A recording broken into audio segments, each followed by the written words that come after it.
नमस्कार दोस्तों, मेरा नाम रविंद्र डबास है।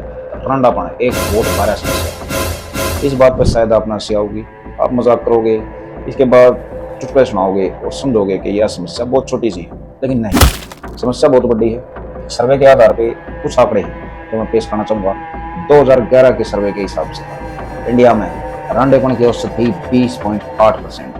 2019 के सर्वे के हिसाब किताब से 26.1% और ताज़ा जो सर्वे है 2023 का लगभग 28.5% रंडेपन की औसत है यह अपने इंडिया में। अपने लगभग 140 करोड़ की जनसंख्या, 140 करोड़ में तो लगभग 42 करोड़ ऐसे हैं जो रंडे रहे हैं। उनकी शादी नहीं हुई है, शादी की उम्र जाली, या शादी हुई है तो उसके बाद अकेले हुई है। तो एक महामारी है। अब इतनी बड़ी से मुख्य कारण है छह के छह कारण मैं गिनवाता हूँ आपको। पहला कारण है शिक्षा। शिक्षा सिर्फ वो नहीं होती जो स्कूल, कॉलेज या डिग्री हासिल करके ली जाती है। लड़कों को लड़कियों के बारे में सही शिक्षा नहीं दी जाती, लड़कियों को लड़कों के बारे में सही शिक्षा नहीं दी जाती।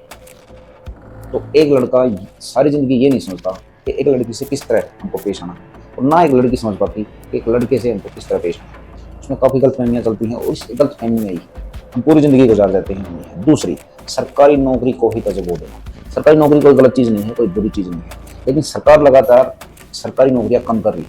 अब हर एक बच्चे को तो सरकारी नौकरी मिल नहीं सकती, हर एक लड़के को, लेकिन लड़कियों के माँ बाप और लड़कियां भी खुद ये चाहती हैं कि हमारी जिससे शादी हो वो सरकारी नौकरी पे हो। अब तीसरा कारण है लड़कियों की जन्म दर। अगर किसी के घर में लड़की पैदा हो जाती है तो बहुत से घर ऐसे हैं जिनके घर में मातम छा जाता है। ये बहुत गलत सोच है, इस सोच को हमको सुधारना चाहिए। धीरे धीरे सुधर रही है, देखते हैं कैसे सुधरते हैं। अब चौथा है आपका आइडल कैसा है। आजकल के नौजवान लड़के या लड़कियां कुछ आइडल ऐसे मानते हैं जो खुद रंडे हैं, जिनकी खुद शादी नहीं हुई है या खुद शादी नहीं करते हैं। जैसे कि सलमान खान एक उदाहरण है। सलमान खान 60-65 साल के हो चुके हैं, उन्होंने शादी नहीं की। कुंवारेपन को और रंडेपन को एक उदाहरण दे रहे हैं, लेकिन ये नहीं समझते हमारे नौजवान कि वो वेल सेटेड है, बहुत पैसा उसके पास, अगर वो 90 साल का भी हो जाएगा तब भी उसकी 4-4 शादियाँ हो जाएंगी। लेकिन नहीं, आइडल जिसको मान लिया उसको मान लिया। अब पांचवा है समलैंगिकता। समलिंग के हिसाब से अपना साथी ढूंढना। लड़का लड़के को अपना साथी बना रहा है, लड़की या लड़की को अपना साथी बना रही है, उनके साथ जिंदगी गुजारते हैं, उनके साथ सारे संबंध बनाते हैं। क्या ये प्रकृति के साथ छेड़खानी नहीं? क्या प्रकृति ने जो सिस्टम बना दिया उसके साथ हम छेड़खानी करेंगे और हमको नुकसान भी नहीं होगा?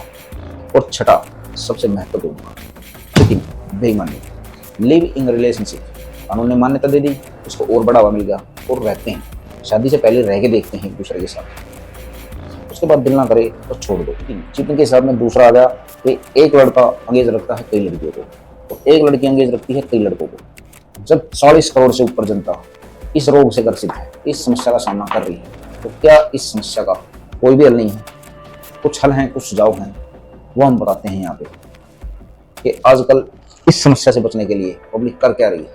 ऐसा नहीं है कि पब्लिक खाली बैठी है, अपने स्तर पे लड़ सब रही है, अपने बच्चों के रांडेपन से या अपने खुद के रांडेपन से लड़ रहे हैं। और लड़ने के कुछ तरीके भी बड़े अजीबोगरीब हैं, गिनवाते हैं हम आपको कि कुछ तो रहते हैं जुगाड़ में।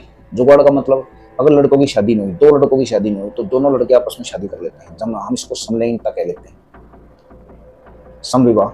लेकिन उसके बाद चाहे 2 साल साथ में रहे या 100 साल साथ में रहे, लेकिन आगे तो कहीं जाएंगे, उनसे उनकी कोई संतान पैदा नहीं हो सकती, तो 0/0 ही रहेगी वहाँ पे। तो ये कोई समाधान नहीं हुआ। दूसरी चीज़, खरीद फरोख्त। ये कोई रंडे रहते हैं अविवाहित, उनकी शादी की उम्र निकल चुकी है, तो लग रहा है कि हमारी शादी नहीं होगी, तो उनके घर वाले क्या करते हैं, कुछ पैसे खर्च करके 10-20 हज़ार, 50 हज़ार, लाख, 2 लाख, और वो किसी दूसरे स्टेट से या गरीब परिवार की लड़कियां खरीद के ले आते हैं, खरीद के ही ले आते हैं। उसमें उस लड़की की कोई मर्जी नहीं होती किसी भी तरीके से। डीएनए फेल हो जाता है। डीएनए फेल होने का सिस्टम बताते हैं कि हमारे बुजुर्गों ने, उन्होंने एक डीएनए सिस्टम बनाया था कि इस कास्ट की सिर्फ इसी कास्ट में शादी होगी, ये गोत्र छोड़े जाएंगे और आपस में ये खून नहीं मिलेगा, इनकी शादी नहीं होगी, इनकी शादी होगी, तो आपकी पीढ़ियाँ चलेंगी बगैर किसी रोक टोक के। लेकिन डीएनए यहाँ फेल कैसे हो रहा है? कास्टिज्म खत्म। आप लीजिए कि एक शेर एक शेरनी से शादी करेगा, एक शेर अगर शेरनी से शादी करेगा तो शेर का बच्चा ही पैदा होगा, लेकिन शेर किसी दूसरे जीव जंतु से शादी करेगा तो उससे क्या पैदा होगा? वही अजीबोगरीब सिस्टम आज हो रहा है। पांचवा और सबसे महत्वपूर्ण निवारण जो पब्लिक अपने लिए बना रही है, वो बना रही है अदला बदली का। अदला बदली का सिस्टम क्या है कि हम अपनी लड़की की शादी नहीं करेंगे क्योंकि हमारी लड़की की शादी पहले ही सेट हो चुकी है फलानी रिश्तेदारी में, फलानी रिश्तेदारी से जो लड़की आएगी वो हमारे घर पे आएगी। क्योंकि आजकल की पीढ़ी मॉडर्न हो चुकी है, पढ़ी लिखी हो चुकी है, तो बच्चों को अपने जीवन साथी अपने मन मुताबिक नहीं मिलते, तो उसमें ये विवाह कुछ ज़्यादा नहीं चलते।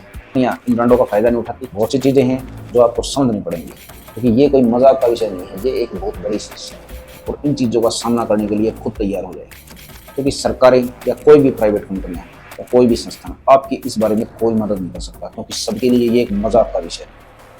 नमस्कार दोस्तों, मैं रविंद्र डल।